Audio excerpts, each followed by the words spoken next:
Tired of the hype about living the dream? It's time for truth.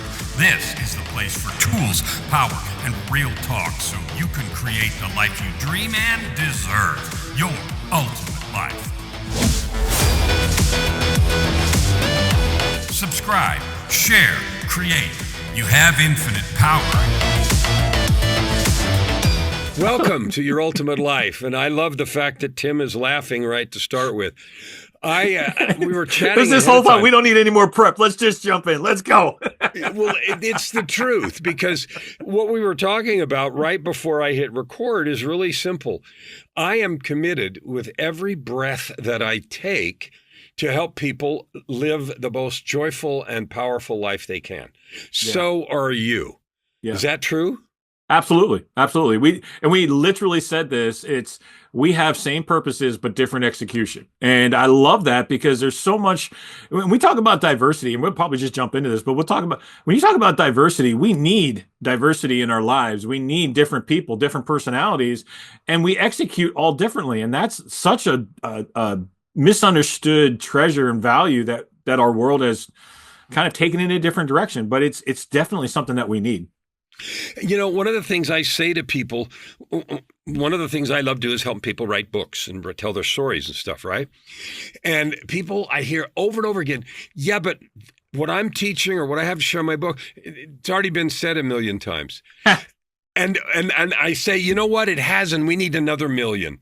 And we need another million because of what you said right before we started, which is people hear different things. Right? Yeah, they need different people. So what were you saying about that, about the diversity of voices and examples? Yeah. Talk about that so let's bit. look at, there's two things on that thing. The first one is, as far as I can tell, the oldest book that I know of is out of Job. It's from scripture, from Bible. That's the oldest book that I know of. I mean, it dates back a couple thousand years. Prior to that, I think the next oldest one would be the Pentateuch from the Old Testament. I think that's the old. Anyway, the point in this is the fact that if we start to look at all of the stories that have ever been told, we have historically about 6,000 years of information. You're not going to add any new, like, aha, like this is brand new. Like you're not going to come up with something that's genuinely brand new. It's not going to happen. Maybe in the world of tech, maybe in that area you might come up with, but at the same time, there's still some kind of a principle behind it. What is key is the way that we tell that story. What is key is the diversity in how we hear things. So there's different perspectives. And this is what I absolutely love, is how many different individuals can tell literally the same story. And yet it comes across in so many different methods and perspectives. And you may hear, let's just look at our kids and the parent-child relationship. How many times have parents said, do this, do this, do this, do this? And then the child comes home and says, you'll never believe what my teacher told me today. And as a parent, you're sitting there like, no, duh, I've been telling you that for 20 years. But they heard it from a different source. And then suddenly it sunk in. It actually resonated with them. And then they were able to take action. And that's exactly where we're at, is we want to leave the impact. We want to help people become better. I may say something one way, you're going to say it a different way, and people are going to hear it at maybe a different time of life. Somebody once said, when the student is ready, the teacher will appear. I love that. That's true. And I heard another way of saying that that's kind of funny. It said, of course, everything that needs to be said has already been said. But because no one was listening, it has to be said again. Yeah. Well, and sometimes you were listening, but you have to, I mean, so if you go into marketing, they say you don't really realize a message until it's been heard like seven times, I think is what the number is. You got to hear it 7 times before it sinks in. It's the same way with teaching. I mean, we've got to hear it over and over and over again. And that repetition of the same message in different manners, in different formats, gives us the ability to internalize and then act upon whatever that message is. I love that. And even if you look at, you mentioned sacred literature, the Bible, and there's other sacred books as well, the level of repetition of principles and stories in the I Ching and the Tao and the Bible and all those things, it's staggering. You could turn it all into a pamphlet, but the effort is to use different life circumstances, different centuries, different models, and different examples so that we can hear it in a way that we will then live and do something with. we still have things from 2000 years ago with Socrates and Aristotle and Marcus Aurelius. And I mean, we've got writings back even 2000 years. So you're absolutely right. But these guys are actually repeating some of the same things that we heard from 4,000 or 5,000 years ago. And that's why I went back as far as I know is the Job, I think, is the oldest book as far as I know. I mean, I could be wrong. I don't have, scholarly historical lessons on any of that, but that's just what I understand. Well, I love, and that particular book I love because there's lots of interesting parallels in my own life, but whatever. So this is good. And another thing that's fun, this episode that we're recording right now won't get released to April 1st, but I had the blessing of talking to Tim last night on my LA Talk radio show. And those of you that listen to this, if you didn't hear that, you should go back and hear it.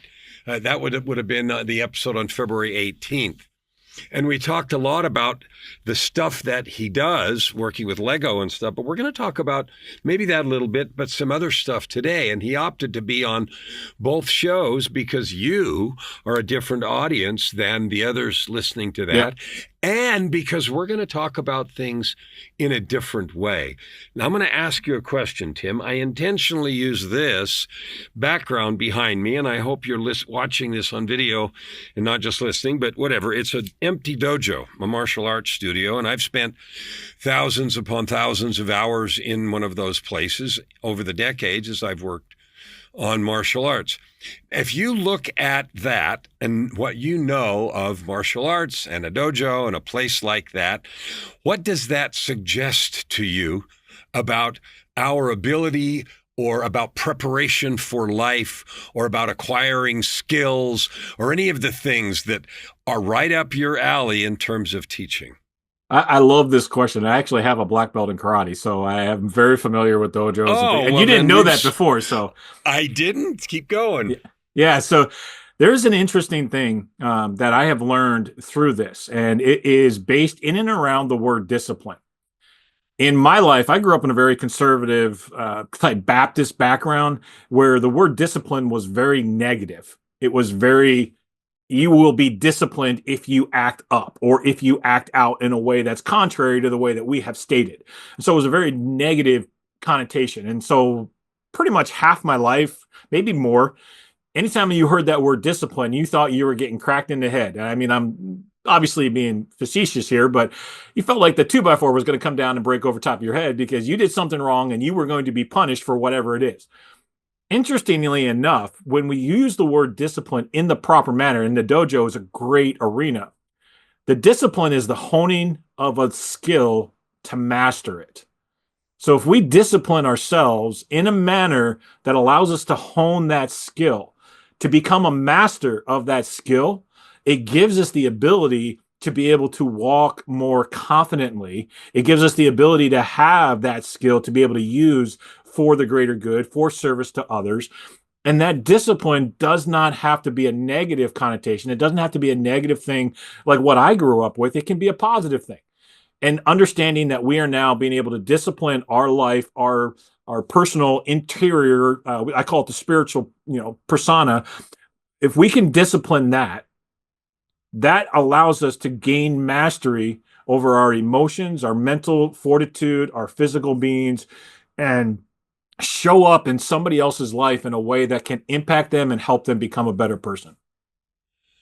I love that. And, it was just intuition to use this background. And I had no idea that you had done martial arts. I mean, I had a certificate. Can I share a story about that real quick? Do we have time? You do. Tell me a story. So I had a situation one time where I cut my foot pretty bad, and so we were going to the dojo, and he had a white canvas mat. And so I cut my foot pretty bad, and I had stitches and all kinds of stuff, but I still went and did the disciplines. I still went and took the classes, was able to go through. And I remember my sensei, he was so afraid that I was going to get blood on the mat. So he made me wrap that thing up, but he allowed me to keep going, allowed me to keep practicing, but he was scared to death. The point is don't let things stop you. I mean, like if you know and you've got a purpose, even a cut or something else, you can find ways around that. And it was just something that I learned. I was just a kid, but I mean, like, I got to do this. I got to be committed. I got to get it done. And I had a goal, and there's a lot of other motivation behind why I wanted to have the lessons, but even a cut foot wouldn't stop me from getting that that next day lesson or to getting to the next level of the blacks or blues or wherever I was at. So I'm going to go down that road for a minute, because the commitment to growth is what underpins my work, underpins your work with Lego, leadership, and all that. It is a commitment to growth. And your example as a youngster, deciding that it was more important to honor that commitment than to take what could have been an obvious and easy respite for a week or two or three while your foot healed, it is a choice that we make. And the fact that you had to wrap the foot is irrelevant. It was the requirement in order to continue. And you were saying, yeah, I'll do whatever I have to, wrap the foot, stand on my head, whatever, because you made a choice to continue. And then you made a comment earlier about the spiritual discipline. I want you to talk for a minute about the choices available and powerful to us in disciplining our spirit or our energetic being. I think it comes down to a motive more than anything else. And I'll relate a couple of different things. And then I also want to reference this book. It's out of print now, but it's a book, Coming Out of the Ice, by Victor Hugo, I think his name is. And I'd have to look at it just to make sure. But Coming Out of the Ice, incredible, in-depth look at the power that we have with our minds and with our bodies, things that he accomplished. Sidetrack here real quick. He was a prisoner in one of the concentration camps in Russia, and they tried to kill him off multiple times. One of the times that they tried to kill him off was they said, you're going to go out and load this rail car full of logs before you can come back and eat. So if you make the decision you don't want to do it, you sit down and you just die. That's literally the choice. You sit down and die, or you fill this rail car full of logs. Out of 10 people, he is the only one that filled the rail car with logs and made it back to the camp. The only one. 9 other people made a choice to die on that rail car. And it's interesting because that shows, and there's a lot of other things, shows the power that we have within our minds when we make a commitment, when we're motivated and there's hope.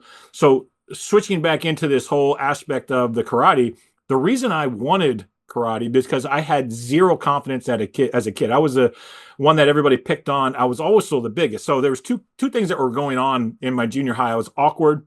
I was the youngest, but I was also the biggest kid in the class. And so people constantly picked on me and a lot of different things. And I got in a fight one day and I didn't know how to fight. I didn't know how to hold my own. And so situation came around, the guy came around the school bus and literally clocked me, blindsided me. And I just was like a raving lunatic in the fight. I mean, swinging my arms, kicking everything. I didn't know what to do. I had no control over everything. Started taking those lessons and my motive was confidence and I wanted to be able to hold my own. And I recall later, after I had gotten through many, many different lessons, I had another situation where a guy came around and clocked me again. Same situation in a school, in high school that time. And I remember being so cool-headed because I had the confidence that I had gotten through the discipline. So you talk about choices. One is the fact, the reason why I made that choice is because I had a deeper motivation. I wanted confidence. I wanted not to be kicked around. I didn't want to have the life that I had at that point. And then the result of it, which I didn't expect, was this increase in confidence. The interesting thing is, because of my confidence, I was able to back down the bully without even getting into a fight. So I had all of this training. I'm like, okay, I'm ready to go. I'm actually ready to get in this fight because he's coming at me and I'm going to defend myself and I'm ready. And then because he saw how much confidence I had, he backed off. And I was just like, that revelation to me was just, especially as a kid, I'm like, oh, so in other words, if I act in confidence and if I believe the things that I've been training myself to do and that discipline, people are going to respond differently to me. And so I know I'm kind of rabbit trailing back and forth, but the main point is what you asked about, this fact of why is discipline so important and how does that actually focus our direction and the choices that we make. One is making sure that we've got the motive. 2 is when we do the daily tasks or we do the actions, and maybe they're not daily, maybe they're weekly, maybe they're monthly, we gain confidence in who we are. And through that confidence, it gives us the ability to act within our strength, within our skills, within our personality, because we're confident as that individual. And without that confidence, I really, truly don't believe that you can build that ultimate life. I don't believe that you can actually get into what it is that you need to in order to be able, you have to go through that training, make the choices to show up through the hard, through the rain, through the storms, through the trauma, through whatever it is, show up and purpose that you're going to learn something and grow through it and discipline yourself to get through it, because that's what gives you the confidence when something else bigger comes down the line. I love that. And that's not a rabbit trail at all, because the creation, I'm using that word on purpose, the creation of your life, ultimate or sucky, is a creation. And what you're saying is, if you have the discipline to have a purpose and a goal, and you make those choices, you can create whatever you want to. And it is by following those disciplines. And so that's very relevant, and the story's fun. So a delightful story that you did that. I have never told that story on any podcast. This is the first time I've ever told that story. So delightful. Well, I share. I spent many years in it, and I ran a dojo for a little while. And the interesting thing about confidence is, when I took my second degree black belt test in one particular discipline, and I have it in a couple, you had to do a set of breaking things. And I had 8 breaking stations, and it was all choreographed. And you had about 6 or 7 seconds to get through all 8 stations. And the last one was 5 cinder block tops, 5 of those 2-inch cinder block, 5 of those to break. And, I thought about it later, and it's funny because of all the pictures that someone took, that was the only one that came out. And one of the people who was the owners of the dojo, her face was caught in the mirror right at the moment of impact. And she was like this. And it looked like this horrifying thought of, this is either going to work, or every bone between the wrist and the shoulder is going to be destroyed. Yeah. Right. And so that's funny. Anyway, I love that. So thank you for sharing all that. So as you've learned those disciplines, and you've now applied them to the confidence that it takes to create, I want to take a little dive into the spirit, our spiritual realm, if you're willing, a little bit. Absolutely. You've made several references to it. So talk about why spiritual confidence is important to develop. And nothing's off limits. You're free to discuss it in any way you'd like to. But we have the physical things where we learn a skill and we make money and we do the outward things. My belief, my certainty, because of my experience, is that the inward is more important in the foundation. So talk about developing confidence and discipline there. Yeah, I think one of the biggest things is there's a difference, and I'm going to go into a little of what the world would consider taboo, because you said nothing's off limits, but I think there's a significant difference between formal religion and the relationship that we have with our Savior. I am not on the side of formal religion. I don't go down that road, because I feel like it is a fake practice in most cases. It's a ritual that doesn't hold a whole lot of meaning, except for the fact, okay, check that off the box, I did it. It's not a relationship. And so I kind of shy away from what I would consider formal religion, because I feel like it's very institutional, and it doesn't really give us basically, here's what happens. If somebody shows up to church on Sunday, they go through all the process and everything, and it doesn't impact their life. Right. So they go the rest of the week. I agree with you, by the way. Yeah, they go the rest of the week and they just act the way that they always did. And then they come back to Sunday and then they act something like different. And so to me, and I mentioned this on the radio show, I have 4 values, and one of the very first one is authenticity. And when we talk about authenticity, if I'm going to go show up at church on Sunday and act in a manner that is contrary to the way that I act the rest of the week, that's not for me. That's not the way I want to go. However, I deeply believe that we must have a relationship with Jesus Christ. That is a core element. So it starts with that foundational component, and that's where all of the spiritual aspect begins for me. Okay. In that spiritual side, there is 2 elements. It's our internal, right? There's a life that lives internally, which is what you were mentioning. And I truly believe in that internal side of things, there is this aspect of, I guess you could call it the seat of our emotion. They used to call it the stomach or the gut. Sometimes now, especially in our modern language, we talk about our heart and how our heart feels. Our heart is broken. We use a lot of those kinds of terms, but that is the seat of our emotions. Mm-hmm. If we don't get in touch and understand that internal spiritual side and be able to be in touch with our emotions, then we have no idea how to be able to react with the rest of the world. because especially when we're talking about emotional intelligence and IQ, I mean, we could talk about spiritual. I kind of mesh those things together. First of all, it starts with that relationship with Jesus Christ, who is the superior in my life, and that's the foundation, the morality upon which I base everything. Then the second step of that is the emotional side of things, and I look at, how am I managing my emotions? Am I allowing them to run away? An interesting thing in this part of it, a little cue. Somebody just introduced me to this idea a couple of weeks, or maybe it was a couple months ago. A little cue to know if we've got our emotions in check is the difference in the gap of a reaction. And what I mean by that, and he shared this with me, he said there was a situation where there was a justifiable reaction. It was justifiable to be angry about a situation, but it wasn't a justifiable reaction. So in other words, here's a situation: is somebody does something and it irks you. So you get frustrated, you get a little bit angry. But are you overreacting where you're actually going to an extreme of yelling and arguing and going off the edge of this reaction? And that gap between what happened and the reaction that you actually had shows that you're not in control or in touch or understand even your internal emotions. So that should raise a question. That's like a red flag. It's like, hey, what's going on there? What's happening? And that's something that you have to deal with. And that's a whole nother conversation. But that is going back to this whole component of the spiritual side of things, is you have to very quickly take the time. I don't want to say quickly. You have to take the time, whatever time is necessary, to analyze what the heck is going on internally. Because sometimes those are the hardest conversations that we have. They're the most awkward. They're the most difficult because we as a society have sped our lives up. We feast on adrenaline. We feast on all of the stuff that's going on, whether it's a news channel, and I don't care what news channel you listen to, or a social media, you're feasting on it, and you have a constant barrage of sound, input, emotions, and we choose not to deal with our own personal. So when we're looking at this, we have to be able to take time to sit down and be quiet and analyze what the heck is going on internally, because otherwise we're going to implode at some point in time.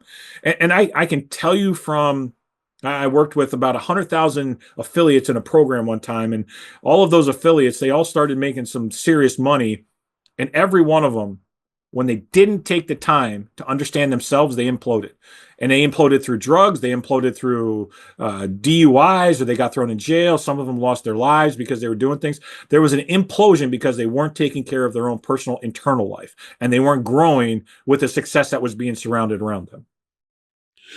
I love that. And I intentionally invited you into the spiritual side because, you mentioned Christ as the Savior. Regardless of the name you give that being and that feeling, and I honor, and I'm also a Christian, but to speaking to those that aren't, there is something above you. There is power and organization. You came from somewhere. You're going somewhere. You may call it something different, but you know that. And the spirit is the foundation of the physical. The physical follows the Absolutely. Spiritual. And so if you chase the physical around without having a foundation on the spiritual, it will collapse, as in your example. And I'm not talking about something I don't know. I lived that. So yeah. I totally get that. And I appreciate your description of that and going there. What do you do? Like, you're a martial artist, you obviously take care of yourself physically. I can see that. What is your spiritual preparation like? How do you do that? Not every day. Whatever you do. No, it's a good question. So I actually go through a different process for different things. I mentioned this on the radio, but I'm just like, dude, this is so me. I am all over the place when it comes to things. And I don't like the same thing over and over again because I get bored. Frankly, it's just my personality. And I've now come to embrace that, and I really love that. So there's a lot of things I do. One of the biggest things, though, is I'm a reader.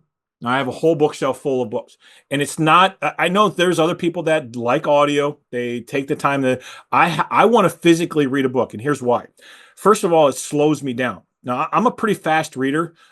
And so if I'm listening to something, sometimes I'll get distracted, but I want that physical book to be right in front of me. And I literally have 4 or 5 books that are right here, and I've got processes and a system that I use for when I read. But that's the first thing, is I need to read. Now, there's a combination of different types of reading. And so one of the things is I like to read based on a purpose or a research. Why do I what is it that I'm trying? I don't want to just read to read for sake. I don't do that kind of a thing. I want to, what is the purpose of this book and why am I trying to read this? Or what am I researching? And whether that's through scripture or through some other different takes on what the scripture says, or different, there's all kinds of different ways to do that, but I want to research and look into that. The second part of that though is what's, again, that awkward conversation, that what's going on internally. What do I really think about what's being said, and how can I apply that and then take action on that? So journaling is a huge part of my life. I've got now I'm looking up on my board here. 1, 2, 3, 4. I've got five completed journals, and I've got one here that's almost completed that I have with me all the time. And there's specific things that I write in there. And whether that's note taking from things that I'm hearing or listening, or books that I'm doing, or like, hey, this was gratitude is a big, big thing for me. These are things that I'm grateful for. Or frankly, there's times when I'm sitting there yelling, like, what the heck is going on? Like, I don't understand this life. I'm in the middle of crap right now, and I don't get it. Why is this happening to me? I don't deserve this. And I kind of just vocalize that through my journaling, because that gives me a way to vent, for lack of a better word. I just vent through that, and it relieves some of that stress. It allows me to get that out rather than clamming that up. Do you find that, obviously you do, this is a stupid question.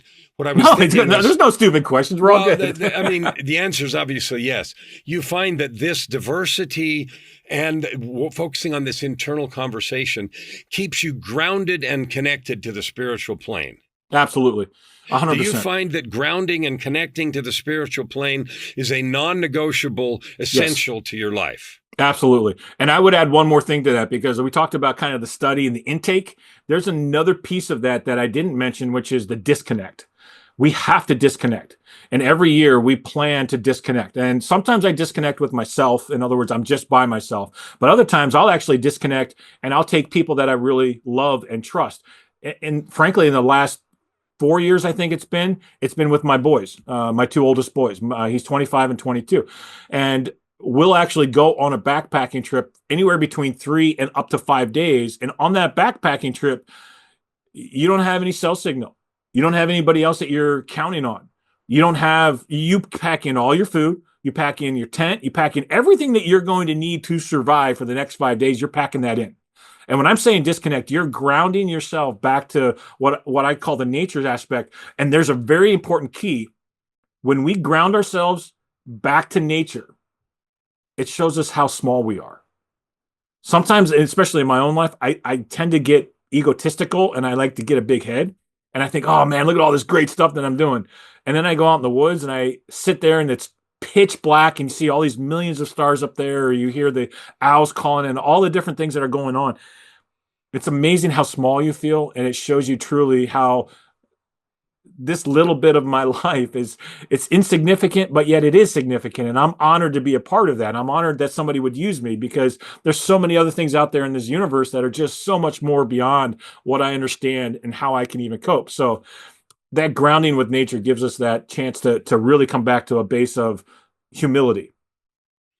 So when you were getting beat up or behind the bus, and you decided to go take martial arts. Ages ago. Yeah, it was a couple minutes ago, right? So you've been on a journey through things that led you here. And so one of the most precious things we can share with people, because when someone looks at me, 20 books I've written and all this stuff, or looks at you, the successful leadership business, they mistakenly get the feeling that I can't do that, I can't have that, it won't work for me, no, lucky breaks, whatever excuses we create. And the important thing is the sharing of the journey. The successes, the failures, the questions, the answers, the circuitous things. What kind of give me a story or two about you, about your own growth, where you uncovered some profound things that shaped or are continuing to shape your life. I would say this, the number one question in my head, and this has been consistent all the way up through my 20s, and potentially sometimes it comes up even now, and I'm in my 50s at this point. Why don't I fit? Why don't I fit with all of the people that are doing things that I feel like are normal or what society tells me is normal? I wrestled. When I say wrestled with that question, I deeply wrestled with that question. I would do things like, and this I remember, I was literally in fourth grade, and I don't know why I can clearly remember some of these things, but I remember I was in fourth grade, and I'm innocent looking at this, and I said to a friend, I said, yeah, I just really truly enjoy going out in the woods and playing by myself. And all of these little middle-aged kids, they all started giggling and they all started laughing. And I didn't realize, now I realize, but then I didn't realize, like, what are you laughing at? They had that sexual connotation to it. And I was just like, dude, that's not. And so it made me really question, am I okay? And so because I didn't fit, and because of that, I actually look at, am I okay? And the conclusion that I came to is, no, I'm not okay, because I obviously don't fit with everybody else. I'm not their image of what it is. My sister made perfect grades, and everybody asked, well, why can't you be more like your sister in making grades? But on the flip side of that, if we got locked out of the house, guess who had to figure out how to get in the house? I did. I was able to figure that stuff out. I was able to come down and logically go through stuff, and I had to take care of those kinds of things. The interesting thing is, I struggled so hard with the fact that I didn't fit that I went above and beyond in attempting to fit in for a long time. I went to the edges of saying, how is it, or what is it that I need to do in order to be accepted? And I use those words kind of in air quotes. What did I have to do in order to be accepted in the popular society? And frankly, I never was. I would just go, now that journey has led me. So I'm going to bring back in this whole discipline and this structure and working on yourself, because if I'm attempting to live somebody else's life or something else, this other narrative that they're putting on me, I am never going to be satisfied, and I'm constantly going to be empty, and I'm going to constantly be chasing something that's out there, although I don't know what it is. And I will never find satisfaction. I will never find fulfillment. The only way to find fulfillment is to go back, work on the disciplines of who I am, understand what my skills and what my talents are, how I was uniquely created and crafted. What is the personality? What are my passions? Kind of put that into a melting pot to be able to come up with what I would say is the purpose of my life. And then understand that purpose, I am the only one that gets to live that purpose. You are the only one that gets to live that purpose. Nobody else is going to be able to fulfill that purpose except you. And so here I am as a kid looking at this and saying, okay, I need to fill so-and-so's purpose or this purpose or that purpose. And I'm finding just complete emptiness, and I'm finding frustration, and I'm finding all of these other challenges that don't make me who I am.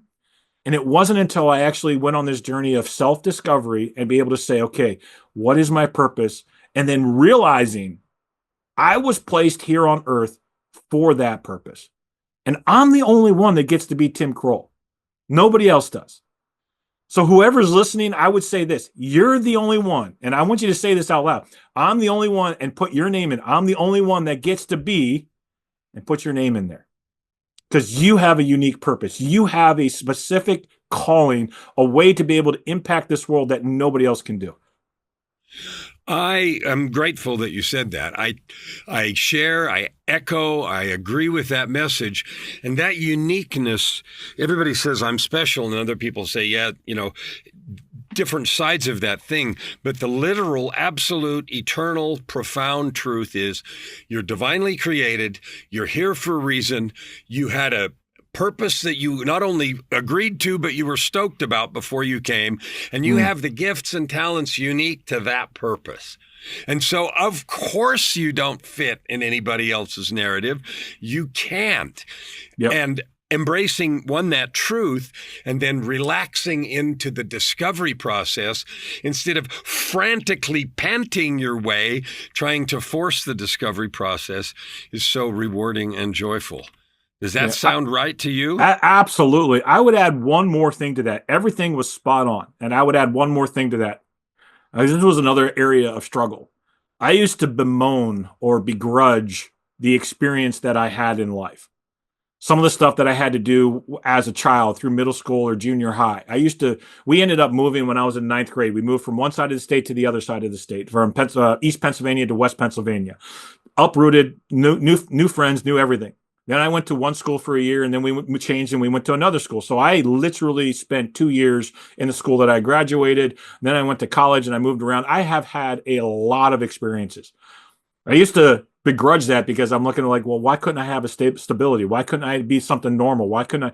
That now I look back and I'm like, man, those experiences were unique to me, which gives me a unique way to relate to other people.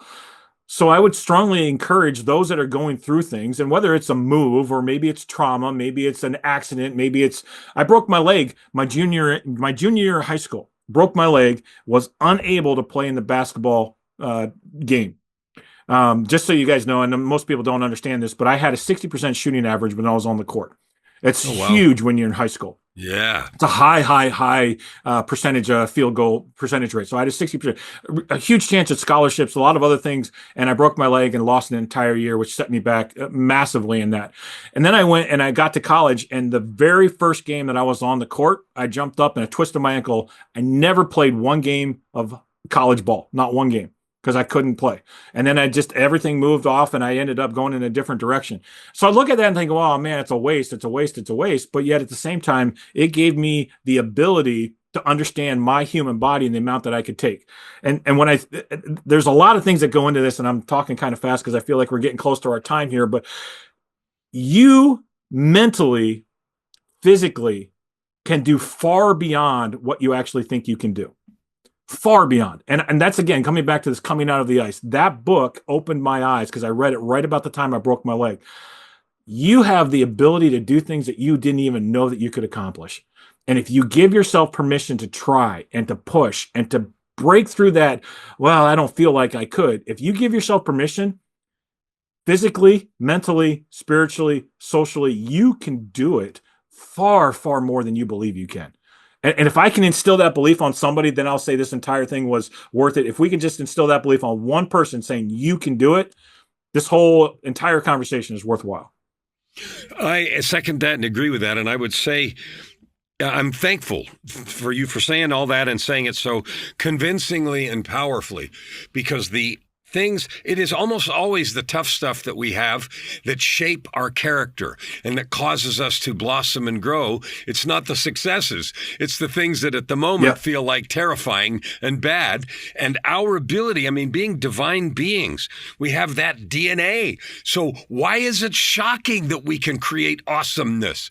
Why is that a surprise? Yeah. It shouldn't be, and it can't be. That's amazing. Yeah. So you're right. We're about to get toward the end. What else would you like to share as teaching, as lesson from your own experiences, because I love your passion and the stories and the truth of your expression. And truth carries its own power. So what didn't I ask you that you'd like to share? The one thing that I can say, and this is what I struggle with, and this is why I'm so passionate about what I do as far as the Lego activities, the Lego workshops, talking about Narrative Live. The reason why I'm so passionate about all of those things is it all hinges on this one key. I grew up really alone. I grew up believing that I was the only one going through challenges, trials, issues.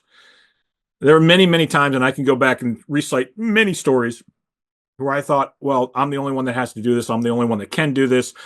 When I say this, I'm not even kidding. I literally unloaded an entire trailer full of household goods, all the furniture, sofa, everything. I did it by myself and repacked it into a garage because nobody else would help me.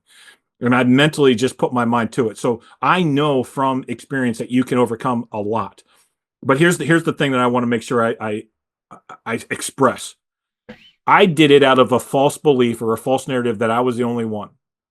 If I would have taken the time to look and ask for help, I didn't have to do it alone. So many people go through this world, through this life, believing that they're the only ones going through that because they're afraid to either ask, or they believe that everybody else's life is perfect and that because they have problems, they're the only one. And so therefore I can't share.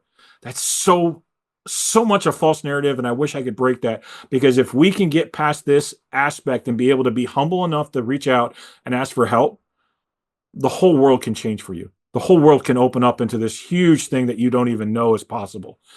But if you stay under that lie, that false narrative that you're the only one going through whatever it is that you're going through, nobody can really help, because you will not break out of your own soul. You won't break out of your own box. So that's the one thing that if I could express more than anything else is just know that you're not alone. There are people out there that want and are able to help.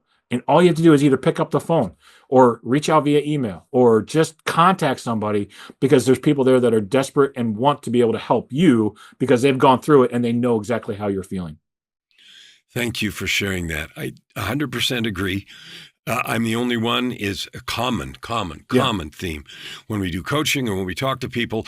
Oh, I'm not the only one. Oh, that is so true that people think that, and so not true that you're not alone, and so true that there is help and people willing and anxious and excited and would be delighted for the opportunity to share and lift and be with you. Tim, I want to thank you for your passion, for your love, and for who you're being in the world, both for yourself, to your clients, to your boys, and everyone that is impacted by the truth of your being. Thank you.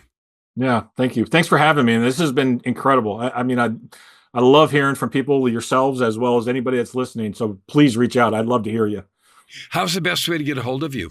The best way is email tim@timcroll.com or LinkedIn. Those are the two easiest way. I'm on there all the time, except for when I'm disconnected. I do take those sabbaticals. Other than that, I'm here. I'm available. And I love being able to hear those words and people just, even if it's just to ask me a question, man, that's what I love to do. It gives me so much fulfillment. I have a statement up here that says, who have I impacted today? And I live by that.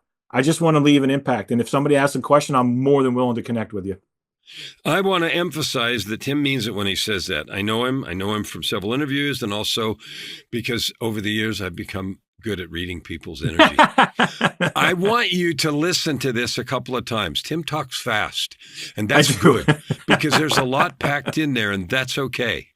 Go through it. Take some notes. Listen to what resonates for you and discover your uniqueness, because in that uniqueness and your commitment to living it fully, that's going to be your ticket to creating your ultimate life. Never hold back and you'll never ask why. Open your heart and this time around. Right here, right now. Your opportunity for massive growth is right in front of you. Every episode gives you practical tips and practices that will change everything. If you want to know more, go to KellanFluckigerMedia.com. If you want more free tools, go here, YourUltimateLife.ca. Subscribe. Share. Stand with your heart in the sky and your feet on the ground.